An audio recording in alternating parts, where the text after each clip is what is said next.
कहते गुरुदेव ये क्या? पिताजी निर्णय लिए तो सिर्फ हमारे लिए, राजा मैं अकेला बनूंगा, मेरे अनन्य भाई। गुरुदेव ये धर्म की बात नहीं है, ये धर्म सम्मत बात नहीं है। वशिष्ठ जी ने कहा राम तुम्हारे पिता ने निर्णय लिया है, उनका निर्णय तो सर्वोपरि है, वो हमारे राजा हैं। राम जी ने कहा गुरुदेव पिताजी ने निर्णय लिया है लेकिन राम के साथ अधर्म होने जा रहा है। वशिष्ठ जी पड़ गए चक्कर में, राम ये क्या कह रहे हो, तुम्हारे पिताजी अधर्म कर रहे हैं? राघव ने कहा ये अधर्म ही है। जन्म में एक संग सब भाई, भोजन शयन के ललिकाई। हम सभी चारों भाइयों का जन्म एक साथ हुआ, एक साथ भोजन करते थे, एक साथ जनेऊ संस्कार हुआ, एक साथ पठन पाठन के कार्य को हमने पूर्ण किया। और इतना ही नहीं गुरुदेव, एक ही मंडप में हम चारों भाइयों का विवाह हुआ। और जब राजा बनने की बारी आई तो सिर्फ राम का चयन किया गया, मेरे अन्य भाइयों का नहीं।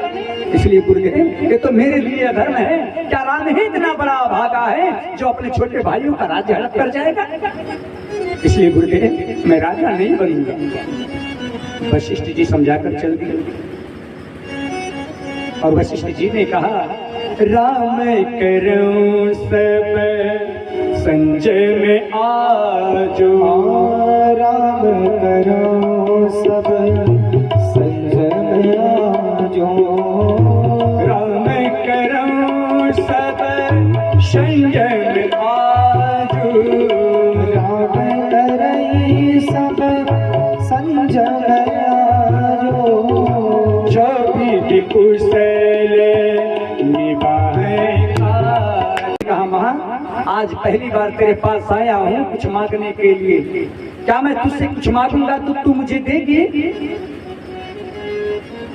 माँ कैकेयी ने कहा मेरे राम, कैकेयी तो इसी समय का इंतजार कर रही थी कि मेरा राम मुझसे कुछ मांगे। आज मेरा लाडला मेरा चहेता राम मुझसे कुछ मांगने आया है तो क्या मैं उसे कुछ दूंगी नहीं? पुत्र तू मांग, क्या मांगना चाहता है, मैं तुझे सहर्ष प्रदान करूंगी।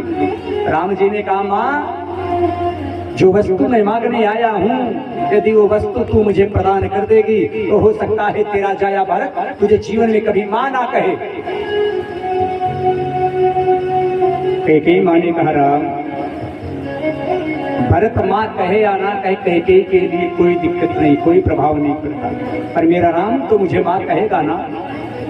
राम जी ने कहा माँ तू मेरी बात को समझी नहीं, जो वस्तु मैं मांगने आया हूँ वो यदि वो वस्तु तू मुझे प्रदान कर देगी तो इस संसार वाले तुझे सदैव कलंकित दृष्टि से देखेंगे, तू कलंकित हो जाएगी, समाज में तेरा कोई सम्मान नहीं होगा माँ, जग वाले तुझे बुरी दृष्टि से देखेंगे।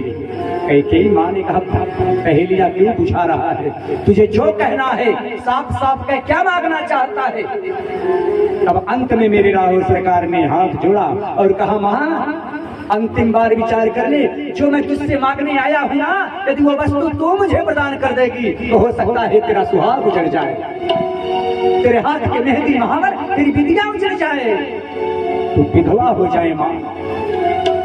कैकेयी माँ ने कहा राम अब बहुत हो चुका, बहुत बोल लिया, अब तू शांत हो जा, पहेलियां बुझाने आया है, अपनी कैकेयी माँ का परीक्षण करने आया है। अरे संसार वाले मुझे कलंक की दृष्टि से देखे, कैकेयी को कोई फर्क नहीं पड़ता, कैकेयी का जाया पुत्र भरत सदैव मां ना कहे, कैकेयी को कोई फर्क नहीं पड़ता, कैकेयी का सुहाग उजड़ जाए, कैकेयी विधवा हो जाए, ये भी कोई फर्क नहीं पड़ता कैकेयी के लिए, लेकिन मेरा राम मुझसे प्रसन्न रहे, कैकेयी के लिए यही सर्वोपरि है। ये है परिवार का प्रेम, ये है मानस। कैकेयी अम्बा ने कहा पर तू मांग तो सही, मांगना क्या चाहता है? तब मेरे राघव ने कहा तो क्या मैं उसे दूंगी नहीं? पुत्र तू मांग, क्या मांगना चाहता है, मैं तुझे सहर्ष प्रदान करूंगी। राम जी ने कहा माँ जो वस्तु मैं मांगने आया हूँ, यदि वो वस्तु तू मुझे प्रदान कर देगी तो हो सकता है तेरा जाया भरत तुझे जीवन में कभी मां ना कहे। कैकेयी मां ने कहा, राम भरत मां कहे या ना कहे कैकेयी के लिए कोई दिक्कत नहीं, कोई प्रभाव नहीं पड़ता, पर मेरा राम तो मुझे मां कहेगा ना। राम जी ने कहा, मां तू मेरी बात को समझी नहीं, जो वस्तु मैं मांगने आया हूँ वो यदि वो वस्तु तू मुझे प्रदान कर देगी तो इस संसार वाले तुझे सदैव कलंकित दृष्टि से देखेंगे, तू कलंकित हो जाएगी, समाज में तेरा कोई सम्मान नहीं होगा मां, जग वाले तुझे पूरी दृष्टि से देखेंगे। कैकेयी मां ने कहा, पहेलियां क्यों बुझा रहा है, तुझे जो कहना है साफ साफ कह, क्या मांगना चाहता है। तब अंत में मेरे राहुल सरकार ने हाथ जोड़ा और कहा, मां अंतिम बार विचार कर ले, जो मैं तुझसे मांगने आया हूं ना, यदि वो वस्तु तू मुझे प्रदान कर देगी तो हो सकता है तेरा सुहाग उजड़ जाए, तेरे हाथ के मेहंदी महावर तेरी बिटिया उजड़ जाए, तू विधवा हो जाए मां।